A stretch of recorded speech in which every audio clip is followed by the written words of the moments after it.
l'ADEOS, une offre de service qu'on a rédigée, qu'on va vous présenter ce matin, l'offre de service de la direction de projet. Suite à ça, on aura une présentation d'Asutil par Angélique, donc qui est très intimement liée avec la filière projet. Et puis nous finirons la matinée aux alentours de 11 h, je pense, en réalisant 3 ateliers, vous verrez, avec 3 sujets différents, dans lesquels vous pourrez nous poser des questions, voilà, ce type de questions, d'Yvonne tout à l'heure, on pourra partager juste après la présentation. D'accord? Donc là, on vous propose de vous présenter l'offre de service de la direction de projet en centre financier, qui peut se qualifier en 3 verbes: planifier, accompagner, délivrer. Effectivement, le quotidien de la filière projet, c'est l'accompagnement au changement, qui va nécessiter forcément de la planification, mais aussi de délivrer. Alors ça peut être ce sur quoi on s'engage par rapport à vous, ça peut être des études d'impact, des études de charge, enfin voilà, régulièrement on vous délivre des choses. Donc ce sont les 3 verbes qui vont qualifier la direction de projet, les solutions de bout en bout pour la réussite de vos projets. Voilà, c'est tout un programme. Donc je vous propose... Tout un programme, pourquoi? Pour réussir les projets qui sont les vôtres, les projets qu'on peut prendre avec le verbe le plus extensif. Un projet, ça peut être un projet d'organisation, ça peut être un projet de système d'information, ça peut être un projet de changement, de transformation. En tout cas, l'équipe de la direction des projets en centre financier, représentée avec nous ce matin par Séverine, mais par tous les directeurs et les équipes des directions de projets dans les centres financiers de France, de métropole et des DOM. Il y a des directions de projet aussi dans les DOM, il faut le savoir. Toutes ces équipes-là, en fait, en centre financier, sont là pour assurer et créer les conditions de l'environnement de la réussite de vos projets à vous. De vos projets, alors ils le font en fait en assurant plusieurs choses.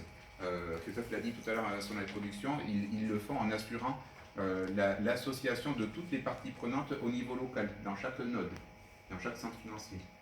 Ils le font aussi, cette condition de réussite, en mettant autour de la table, au-delà des acteurs locaux des centres financiers, ils réconcilient en fait toutes les transformations qui se font dans chacune de vos projets, dans chacun de vos projets.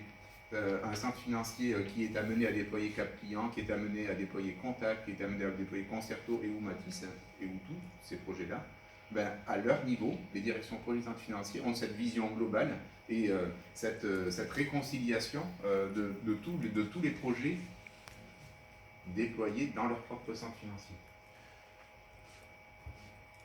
Pourquoi ils le font? Ils le font, la finalité de la finalité, Christophe en a aussi parlé dans son introduction, fort riche, c'est la performance du groupe, et ils le font en associant, on va dire, dans la symétrie des attentions de tous, à la fois des collaborateurs, mais aussi des clients de l'entreprise. Alors, symétrie des attentions avec les collaborateurs, on peut par exemple citer, je dirais, les parcours, éventuellement de la fluidité des parcours des collaborateurs. Au niveau de nos clients, ça peut être des choses qui sont complètement spécifiques à vos projets. Ça peut être de l'autonomie du self-care client, ça peut être de la productivité qui est recherchée, ça peut être, les sources d'efficacité pour nos clients sont vraiment spécifiques à chacun de vos projets. Du coup, Nadine, avec quoi on fait tout ça? Alors, avec quoi on fait tout ça? De grande qualité, savoir-faire et le professionnalisme, effectivement, qui décrivent très bien les collaborateurs des filières projets. Alors, savoir-faire et professionnalisme au service de quoi? De la réussite de vos projets, qu'ils soient opérationnels, organisationnels ou transverses, de l'optimisation des processus front, middle et back, mais aussi l'amélioration continue de la qualité du SI. Sur le SI, on en parlera très largement tout à l'heure avec Angélique et ses équipes Asutil. Je voudrais juste revenir sur le fait que Christophe a dit tout à l'heure que la direction de projet est récente, elle n'a même pas 2 ans aujourd'hui, elle a une nouvelle orientation, et donc il a fallu faire monter en compétence tous les collaborateurs, pour justement qu'ils puissent assurer leur nouvelle mission. C'est passé par quoi? C'est passé par des formations, ils ont tous bénéficié de la formation en conduite de projet, niveau 1, niveau 2, tous les directeurs de projet, une très grande majorité aussi des organisateurs sont formés. On a également construit avec le BR, alors il n'y a personne de l'EBR ici, mais on a construit avec le BR un module de formation qui s'appelait Mener une étude d'organisation. Dans le cadre d'OTT, on y a inclus la formation en outils Stromae, qui a donc été très très largement utilisée dans le cadre d'OTT, et que tous les organisateurs l'ont utilisé. Voilà les formations. Sur l'optimisation des processus, nous avons dès le début de la création de la direction élaboré une méthode de travail pour la mesure de charge dans les centres financiers, donc en collaboration avec le directeur de projet. Le pourquoi de cette méthode, c'est pour que tout le monde travaille de la même façon. C'est une méthode unique qui est appliquée partout. Et ça vous sert à quoi? C'est deux grands objectifs. D'une part, effectivement, chronométrer les activités, ce qui va vous permettre de dimensionner les équipes par ailleurs, mais aussi et surtout l'optimisation de processus. Quand l'organisateur va sur le terrain chronométrer une activité, on lui demande aussi de notifier toutes les pistes d'optimisation. Est-ce qu'on peut faire autrement? Est-ce qu'il y a un écran qu'on peut zapper? Est-ce qu'il y a une photocopie qu'on peut ne pas faire? Enfin, tout ce qui est pistes d'optimisation à trouver. C'est dommage que la direction du développement ne soit pas là parce qu'on a procédé aux mesures des écrits sur les services clients. Et il y a beaucoup d'opérations qui sont soit frontalisées, soit self-carisées, voilà, suite à toutes ces études de charge. C'est chez Anne-France Brisset que tout ça. C'est Anne-France Brisset, absolument. Avec qui vous avez travaillé. Et tout ce qu'il y a eu en ce moment sur l'optimisation des processus OSC, ça part des mesures de charge qui ont été réalisées par les organisateurs. Les organisateurs sont très opérationnels dans ce domaine-là. Absolument. Si vous avez besoin d'identifier un process sur le terrain, c'est par là qu'il faut passer. Exact, ils savent faire. Ils savent très bien faire. Des compétences par centre, puisque tous les centres n'ont pas les mêmes activités. Absolument. Donc on a des ordinateurs plus spécialistes de certaines activités. Tout à fait. D'ailleurs, je tiens un jour une matrice des compétences pour chacun. Et alors, selon la demande et selon le sujet, je sais exactement à qui l'orienter, sur quel centre, à quel organisateur, et voilà, de manière plus efficace et plus pertinent. J'ai une question, du coup, là, vous avez donc une cartographie des process, c'est ça qu'il faut comprendre? Les métiers ont tous une cartographie de leur process. D'accord, donc si on a besoin, notamment pour le programme accréditation, d'identifier un process, on peut faire appel par votre intermédiaire à cette structure. Alors le niveau de cartographie, pour être quand même transparent, peut être assez variable d'un métier à un autre et d'un process à un autre. Et finalement, ceux qui ont fait l'objet d'une cartographie, d'une ingénierie récente, comme par exemple l'écrit, là on a des choses très à jour. Il y a des choses sur lesquelles on peut être beaucoup plus démunis sur l'exactitude de nos process. Et ça peut être l'occasion aussi de les remettre à jour. Voilà, donc ça, parce qu'effectivement, de toute façon, dans le cadre réglementaire, il y a des grands travaux de réécriture de l'ensemble de nos process pour justement qu'on ait des choses qui soient à jour, opposables, et avec l'opportunité et l'occasion finalement de les simplifier ou de les homogénéiser. Merci. Et je pense aussi par rapport à une demande qu'on a vue de la direction du développement, on a aussi établi un fichier qui référence tous les organisateurs, référence sur les activités du SC. C'est-à-dire quand la direction du développement, service client, pardon. Les non-initiés. La direction du développement veut vérifier un petit point de process, ou a besoin de copie d'écran, ou a besoin, voilà, sur une ouverture de compte par exemple d'épargne, avec le référentiel qu'on a construit, il sait quel organisateur est en mesure de lui répondre très rapidement. Parce qu'à défaut d'avoir tout écrit, en tout cas si vous avez une question, voilà, on peut vous répondre de manière très réactive sur le sujet. En fait, nous, dans le cadre de l'accréditation pour les contrôles qu'on met en place, on a déjà décrit un certain nombre de process qui concernent également les centres financiers, donc peut-être on peut vous les faire valider finalement, voir si ce qu'on a illustré correspond bien à la réalité. On peut les soumettre à quelques... bien sûr. Et en plus, c'est d'autant plus vrai que les organisateurs ont un rôle prépondérant, là ils sont aussi acteurs sur ces process, donc c'est des process qu'ils connaissent particulièrement bien. Ok, très bien, merci. En fait, ce qu'on vous dit là, c'est qu'il y a et la capacité à mener du projet localement, donc sur les sujets qui ont été démontrés, et la capacité à être en réactivité sur des urgences, sur des petits points de vérification qui ne nécessitent pas beaucoup de temps. Moi-même, par exemple, pour mes propres besoins, là, sur le guichet unique bancaire, j'ai lancé une étude. Voilà, c'est parti très très vite. C'était une petite étude. Et tu peux illustrer des petites horaires pour donner du contenu? Oui, sur l'étude par exemple, les bureaux, quand ils font des demandes au centre financier sur du SAV ou une opération, ils vont envoyer des pièces jointes. Aujourd'hui, Christophe a parlé de parc tactique. L'application qui est utilisée au réseau pour contacter le centre financier, c'est l'application Picasso. Elle est dans le parc tactique. Donc qui est fragile, mais en même temps très utile et embarque beaucoup de fonctionnalités. Les pièces jointes, on ne sait pas trop quoi en faire. Dans Picasso, il faut liger, la démontrer, il faut il faut les garder, il faut avoir une pièce d'audit sur le consentement du client, sur l'opération qui est réalisée. Voilà, donc tout l'enjeu de cette étude, c'était de démontrer c'est quoi les pièces jointes, à quoi elles servent, est-ce qu'elles sont utiles à l'opération, que font les centres financiers avec ces pièces jointes. Parfois elles sont nulle part, parfois elles sont dans GEC, parfois elles sont dans DN, parfois elles sont dans Ebicus. Voilà, tout ça est très lié à chacun des métiers.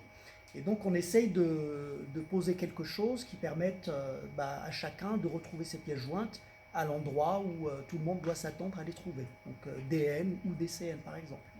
Voilà, donc là, pour parler de réactivité, là on a une force de frappe dans les centres financiers qui sont en capacité de mener très rapidement une étude non complexe et de délivrer très très vite des résultats. Voilà. Donc on est en capacité de faire une étude très complexe avec évidemment un planning, un cahier des charges, etc. Ça c'est un peu les prérequis que demande Nadine pour chaque étude qui est assez costaud, qui peut demander du temps et qui permettent aussi de faire du benchmark entre les différentes pratiques des différents centres et puis de la réactivité sur des petites choses. Voilà, donc il y a beaucoup de choses que font les organisateurs et que, de par les compétences qu'a indiqué Nadine et la formation qu'elle mène sur cette population, beaucoup de choses qui sont aussi méconnues. D'où l'objet de cette présentation. Absolument. Alors, mais le savoir-faire et le professionnalisme ne suffisent peut-être pas. On a d'autres choses. Pour accompagner la transformation, c'est passé assez rapidement, mais pour accompagner la trajectoire de transformation au service de nos clients. C'était subliminal. Voilà. Je passe à toutes les pages.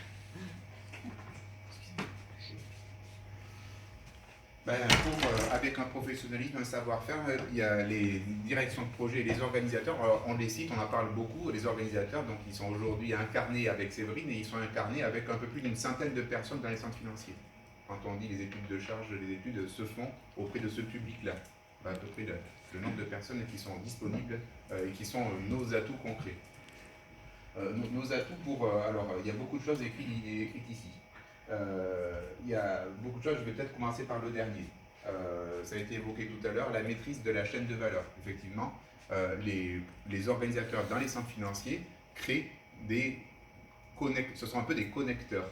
Ils créent des connexions dans les systèmes d'information, ils créent de la relation dans les organisations, ils créent même de la réconciliation, de l'intermédiation entre les hommes et les femmes des centres financiers des différents métiers. Un peu comme aujourd'hui, nous sommes à la manœuvre pour vous réunir tous autour de ce même sujet. Sur des métiers qui sont ceux présents dans leur centre. Les méthodes de travail collaboratives. Méthodes de travail qui ont évolué avec le temps. Christophe en a parlé. Point commun, c'est un des outils qui permet de travailler différemment. Dans les méthodes collaboratives, je le vois de façon aussi un peu plus large que des simples outils bureautiques, c'est aussi des postures et des façons de voir les choses. Quand vous parlez, alors je vais essayer de vous parler dans votre langage naturel, en tout cas ceux de certains d'entre vous vont se reconnaître. Quand je parle de HOT, c'est une démarche pour conduire des analyses d'impact qui est portée plutôt par les RH. Quand je parle des SWOT, des matrices de force-faiblesse, voilà. Donc ça, c'est un peu plus conduite de projet. Quand je parle de mind map, c'est peut-être de la recherche d'analyse de causes, voilà. Donc tous ces outils-là, toutes ces méthodes-là, font partie des méthodes de travail, alors collaboratives ou innovantes, en tout cas qui sont en front et de façon agile, alignées avec ceux qu'on est en train de vouloir pratiquer au sein même des directions de la banque, tant de l'ADO que d'autres filières de la banque. Une vision transverse des métiers, je vous l'ai dit tout à l'heure, dans les centres financiers, il y a tout un écosystème de métiers dans lesquels les directions de projet et les organisateurs se trouvent. Et ce sont autour de tous ces métiers-là que les organisateurs ont la capacité d'interagir. Et d'interagir pourquoi? Pour déployer des projets, on va le voir juste après avec Nadine, mais une fois que les projets sont déployés, c'est aussi pour pas forcément s'endormir sur ses lauriers, mais pour pouvoir objectivement en faire des retours d'expérience. Récemment, on a partagé avec les directeurs de projet, alors l'équipe Contact n'est pas forcément avec nous ce matin, mais on a déployé contact dans certains centres financiers. On a partagé avec les directions de projet récemment, c'était le mois dernier, comment arriver dans le cadre d'un format mind map, donc le format c'est presque une façon simplement de le voir, comment arriver à mieux déployer Contact dans son propre centre financier en partage entre tous les directeurs de projet. C'est quoi Contact? C'est quoi Contact? Pardon, Pardon. oui. Contact, c'est une alors c'est plus qu'un nouvel outil, c'est une nouvelle façon de pouvoir prendre en charge nos clients, Téléphone, mail et à la fois sur les canaux téléphone et mail. omnicanal. Voilà. D'accord. Bah oui, Contact. Donc, capacité, malgré une direction qui est plutôt récente, on a on va dire une histoire sur la direction de projet qui est vraiment ancrée en nous. Des réorganisations, des changements, des transformations, les organisateurs et les centres financiers ont l'habitude d'en vivre et les organisateurs sont là pour les accompagner.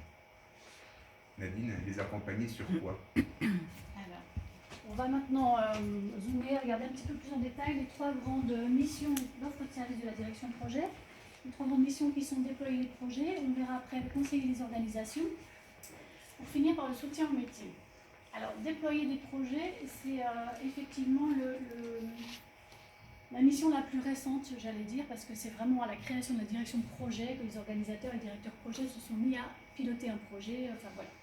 Donc, c'est quoi? C'est les études préalables et la mise en perspective. Ça passe par le cadrage des besoins, les objectifs et de la gouvernance, la coordination et le suivi des actions et la conduite du changement, donc par le pilote, la généralisation et le bilan. On voit bien que la direction de projet intervient à chaque étape d'un projet, en amont, pendant, mais aussi après. Tout à l'heure, Jean-Pierre nous parlait de REX. Voilà, on est vraiment dedans, dans le bilan et dans le REX. Ce qu'on peut dire sur les projets, c'est que la direction de projet doit être vraiment le point d'entrée. Dès l'instant où vous avez, vous, métier ou programme, un projet à déployer, ça passe initialement par le directeur de projet, par la direction de projet dans les centres. Alors, la direction de projet peut prendre le lead, être chef de projet sur un projet transverse, de type Matisse ou vous parlez de Contact à l'instant. Même si c'est un projet, j'allais dire si c'est un projet métier qui va ne concerner qu'un service, qu'un métier, la direction de projet est forcément contributrice à toutes les étapes. Donc soit elle a le lead, soit elle est contributrice, mais de toute façon votre point d'entrée à la direction, au centre financier, c'est bien la direction de projet. D'accord, on voulait vraiment insister là-dessus parce qu'il y a encore énormément de fois où les organisateurs sont sollicités en cours de projet, ils débarquent, ils ne savent pas trop, le temps qu'ils s'informent, etc. C'est un peu compliqué à avoir un peu de réactivité parfois. Donc il faut les mettre dans la boucle dès le début. Voilà, on insiste là-dessus. Alors, même si vous pensez qu'ils ne sont pas forcément concernés, qu'ils ne pourront pas vous aider, le point d'entrée c'est le directeur de projet. D'où l'importance quand un projet arrive, de le présenter à l'ensemble des dires proches des centres financiers, Voilà, absolument. des DRAT et des dires proches, les deux en même temps, mais Oui. c'est important avant qu'ils commencent à être déployés et avant que... Bien en amont. Bien en amont. Les études, voilà. Alors, ils sont aussi sollicités pour des études cas par cas, comme on le disait tout à l'heure. Il faut y penser avant, quoi. Ouais. Plus on les pense en amont, plus les projets se déploient correctement. C'est exactement ça. Et on n'oublie rien. Et on sera en capacité de vous aider si on connaît et si on maîtrise dès le début. Oui. Voilà, si on passe à la deuxième mission. Donc le conseil aux organisations. Le conseil aux organisations, je vais reprendre peut-être ce que vient de dire Lise, à savoir que les organisateurs, pour vous accompagner, pour vous conseiller, il faut qu'ils soient d'abord au courant que vous en avez besoin. D'accord ? Pour intervenir, il faut qu'ils soient sollicités. Donc je sais qu'il y a pour certains métiers des sollicitations directes qui se font, pour d'autres des sollicitations qui sont intermédiées par les équipes de l'ADEOS ou par les équipes de la DRT. En tout cas, il y a un fait, c'est que si vous voulez optimiser, si vous voulez homogénéiser vos façons de faire au sein des centres financiers, il faut que eux-mêmes, ces directions de projet, soient acteurs et soient sollicités pour cela. Cette homogénéisation de processus et d'usage, elle passe par plusieurs étapes. Alors, je ne vais pas vous faire le séquencement d'un projet ou autre avec les plans d'action, tout ça, mais elle se fait d'abord en partant d'écarts. D'abord, c'est des mesures d'écart. Avant de pouvoir structurer, de pouvoir optimiser, voire homogénéiser le processus, il faut savoir d'où est-ce qu'on part dans son propre centre. et ce qui se vit dans un centre financier, même si les organisations se sont transformées dans le passé, l'état dans lequel chaque métier se trouve être délivré au quotidien n'est pas forcément le même. Et donc cette direction de projet, au travers de sa vision un peu transverse, sa vision globale, sa vision 360 à l'échelle de son centre, peut vous aider, à la fois dans un centre et au global dans une filière métier, à avoir cette vision avec les écarts potentiels qui existent. Et ensuite, arriver à optimiser ou homogénéiser des processus pour atteindre une cible, ben, elle se fait soit de façon, alors je ne vais pas dire brutale, mais soit elle se fait de façon complète, soit elle se fait, ça a été dit tout à l'heure, je crois, au pas à pas. On peut y aller au pas à pas aussi, en fonction de vos souhaits de déployer vos projets de façon extensive, pas vos projets au sens solution technique. Les directions de projet en centre financier, ce n'est pas forcément eux qui sont à la manœuvre pour tout écrire pour tous. Par contre, les directions de projet sont là pour vous accompagner, pour accompagner les métiers, les maîtrises d'ouvrage de l'ADO, les maîtrises d'ouvrage de la banque, pour construire ou co-construire vos notes de cadrage, vos notes d'orientation, vos notes de déploiement, vos notes de processus, ça a été dit tout à l'heure, vos modes opératoires. Ils sont là à la fois, dans un premier temps, pour les co-construire, ils sont là pour aussi vous aider à les rendre, entre guillemets, opérationnels. Et une fois que la note, ou les notes qui tamponnent quelque part ce que vous souhaitez, ils sont là aussi pour s'assurer que ces notes soient bien déclinées opérationnellement dans chaque centre financier. Et j'insiste sur ce point-là, sans être réécrite. Oui, c'est bien d'insister, Jean-Pierre, sur ce point-là, parce qu'en fait, les écarts que l'on constate au démarrage, quand on veut déployer un projet, sont liés souvent à des réécritures passées. Une interprétation voilà. historique d'un process qui... Ce qui veut dire que ce que vous croyez, quand vous êtes dans une direction MOA ou banque, appliqué sur le terrain, n'est pas tout à fait la réalité. Et donc, si vous oubliez, je le dis franchement et de façon très claire, il y a eu longtemps dans les centres une adaptation des process du siège aux configurations locales et aux connaissances et aux compétences locales. Ce qui fait qu'aujourd'hui, cette phase en amont de mesure d'écart, elle est super importante parce qu'on le constate tous les jours encore. Là, on déploie un projet et quand il arrive en opérationnel, ça plante parce qu'en fait, ce qui est mis en local n'est pas du tout ce qui avait été défini en face. Donc l'importance, j'insiste un peu, mais c'est vraiment un point de réussite et un facteur clé d'associer le plus en amont possible sur les process les gens des centres financiers. Vous représentez, que ce soit DO, que ce soit la Banque Postale, vous représentez des maîtrises d'ouvrage qui sont transverses par rapport aux métiers qui se passent dans les centres financiers et qui associent pour certaines, plusieurs filières des centres financiers.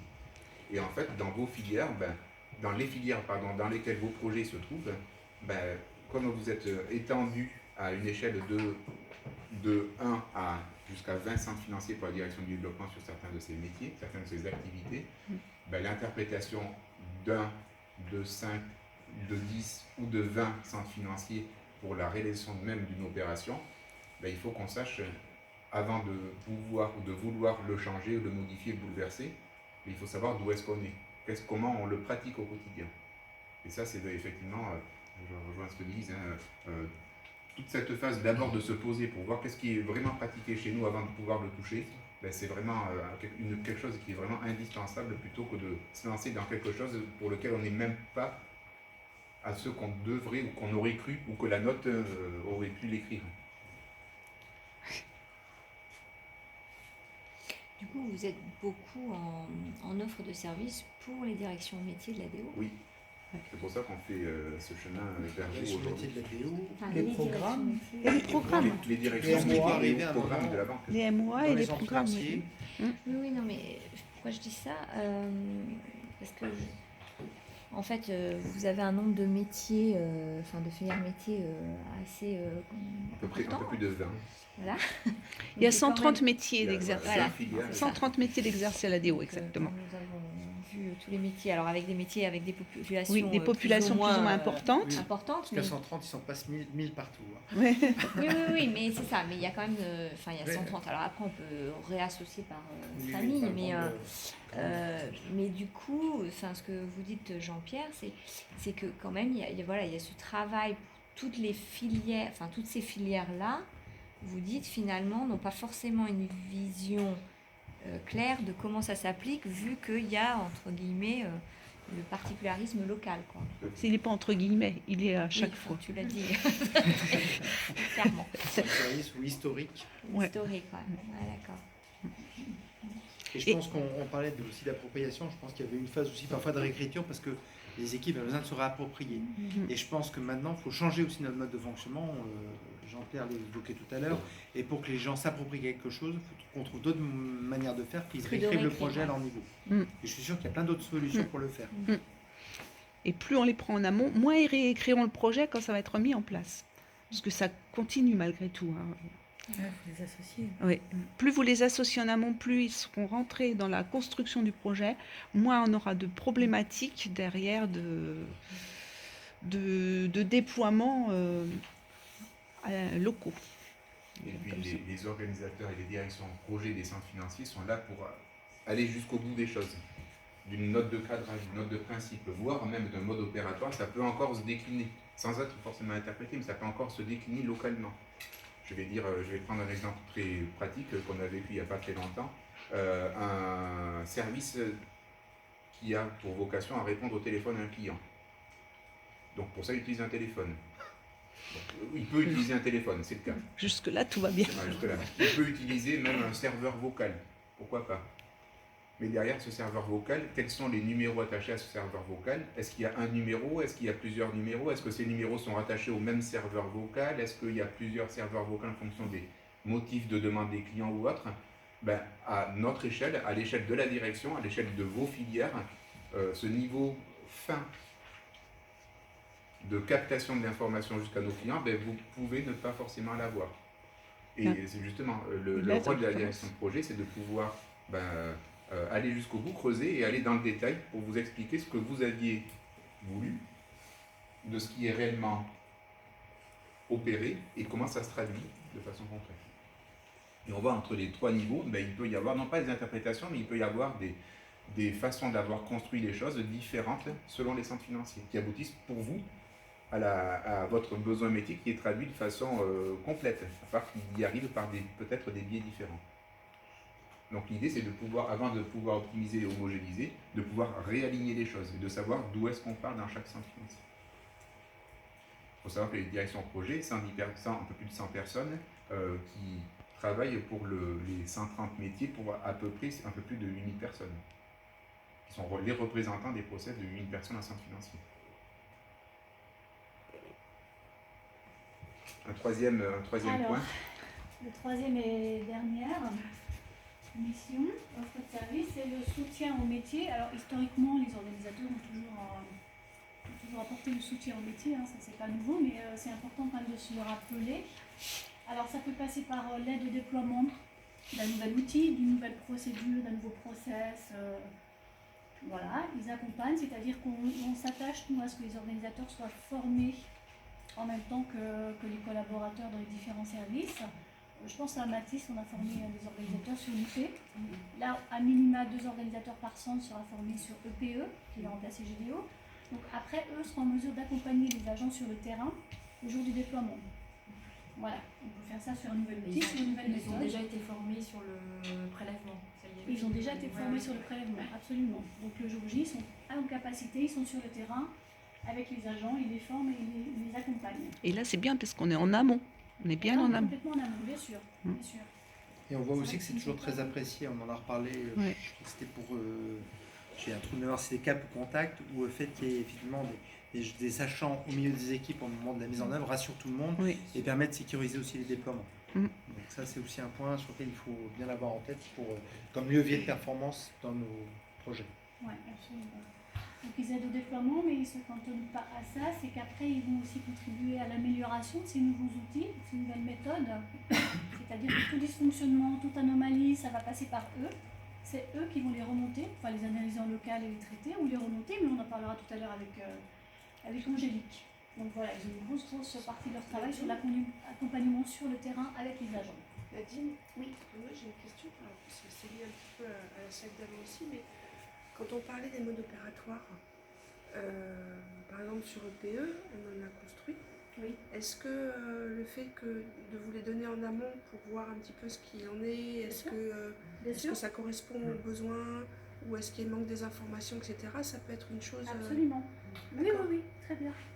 Il y a pas Je de pense souci, que vous sur les nous modes donnez. opératoires, effectivement, c'est un sujet en plus qui est au cœur un peu de la réflexion de nos process.